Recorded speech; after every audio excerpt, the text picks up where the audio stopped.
So, my name is Riley. This is my lecture on seasonal gardening. First, my audience, of course. Say hello. Hello. Waves. It works. Perfect. Okay. Okay. It's fine. Okay. So, we've had this garden for many years. It's worked out quite well for us over the past years. We've had very prosperous plants, as you can see, lovely tomatoes. And through this, we've had different forms of gardening through the plant beds, through in-ground gardening, so we know a thing or two when it comes to it. So the first thing you want to do when you're getting started is to decide if you're going to be planting in the ground or if you're going to be planting in raised beds. Today I'm going to be talking about raised beds because that's what we've done for the longest time and time again. So when you want to start, you want to decide if you're going to be putting rocks at the bottom to filter your soil or not. I suggest doing so, as that helps keep your soil unpacked as well as making it easier for your roots to grow and sprout and thrive. When continuing, you want to make sure that your bulbs are also going to thrive, and if you're going to be planting fruits, vegetables, both, or if you're going to be planting also flowers. It's okay. It's fine. So if you decide to plant flowers, bulbs, anything like that, well, you're going to need different environmental conditions. For that, you just have to make sure that your soil is going to be tended to what your bulbs, what your plants need. So for us, we do have rocks at the bottom of our flower beds. We have them at the bottom, and then we put nutrient-rich soil on top of it to keep our plants thriving. Rain right now is a perfect example of this because it's going to be trapped in that soil and it's going to be drained what is unnecessarily needed, and that's why you have rocks at the bottom when you're planting your flower beds. So when it comes to picking what you want, you need to decide if you want to do fruits, vegetables, if we're going to do flowers, if you want something that you can harvest, or if you want something just to look at, to have in your home. That's a big part of this. So once you've decided what you're going to plant, you need to also decide what season is going to be best for your planting. For us, we always start at the end of the winter, beginning of the spring. That's our best time. That's when we're going to get the most out of our plants. And you need to understand the conditions and the needs that your plants have in order to harvest and for them to produce the way that they do. So, as you're planting, you need to make sure your soil has the right conditions, that you're going to have the right weather conditions. Like for winter planting, our winters are too harsh. We're not going to have anything in the wintertime. That's something that you need to think about. If you want to plant something in the fall, it needs to be something that's going to grow fast enough that is going to be done by the winter time, that you can harvest before the winter strikes here.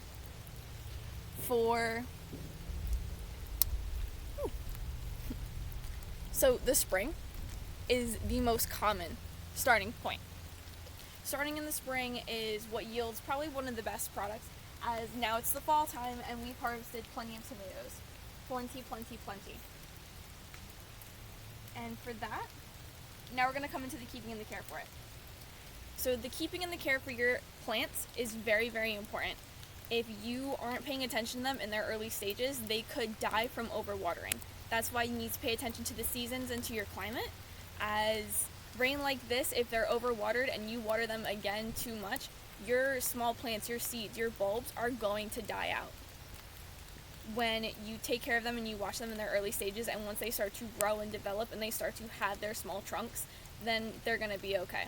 For plants like tomatoes, they're going to grow larger trunks at the bottom, and once they do that, and once they're larger and they wrap around, then they're pretty good. They'll grow and keep growing. So once they're getting into their growing, into their bulb phases, you need to watch for their products. If something is producing too many sprouts, too many stems, you need to trim them. Trimming them is going to be very, very helpful for them, as it's going to prioritize the larger fruits, like our peppers. You need to trim back the smaller ones that aren't going to produce to give the larger ones that are already producing more of a chance. When harvesting tomatoes, you need to make sure that they're also not too underripe or overripe. For example, this one here has bursted. This is no longer a good tomato that we can use. This is something that should really just be thrown away. Compost. Yeah, it's compost.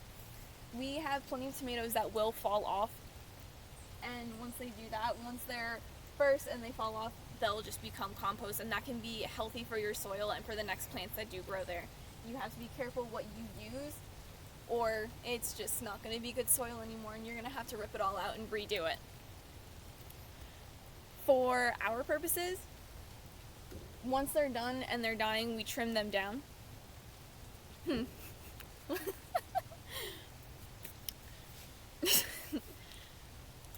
But so, besides the trimming and the keeping in care of your plants, you also want to make sure that you're not getting pests, and you want to attract pollinators. For that, we usually have marigold, lavender, and rosemary. This is a little bit of older lavender. It's getting to be fall, winter time, so they're starting to come down, start to lose their bloom, but that's okay. What they do is they deter all of the pests. The smell, sight, everything will deter pests and attract pollinators, which is what you want. To cross-pollinate your plants helps them grow and helps them thrive, as well as trimming the little stuff and keeping that bigger stuff for it to thrive.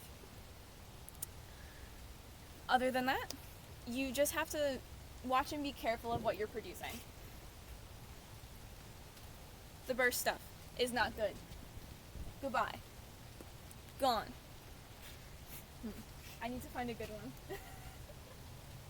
Pick a pepper. Pick a pepper? You can pick a pepper. You want me to pick a pepper? You can pick a pepper. I got this chunky boy over here. Okay. This pepper is a perfect example of something that's ripe and something that's ready to be picked and to be used, washed, and used in your own food. All of this stuff is stuff that we use in our food, in our dinners, and everything that we make, and it's a lot more satisfying than just getting stuff from the grocery store. But that's the importance and the satisfaction of having your own garden like this. You can have your own herbs, you can have your own basil, your own tomatoes, your own peppers that you can use in everything that you do. But that's it. That's my 2 cents on starting your own little garden. Just making sure that you have the right quantity, the right environment, and that your plants can thrive and that you're taking care of them the right way, and knowing that what your plants specifically need. Thank you. So, audience, one more time. Hi, wave. Okay, audience is done. Thank All right. you. Thank you. Bye. Thank you.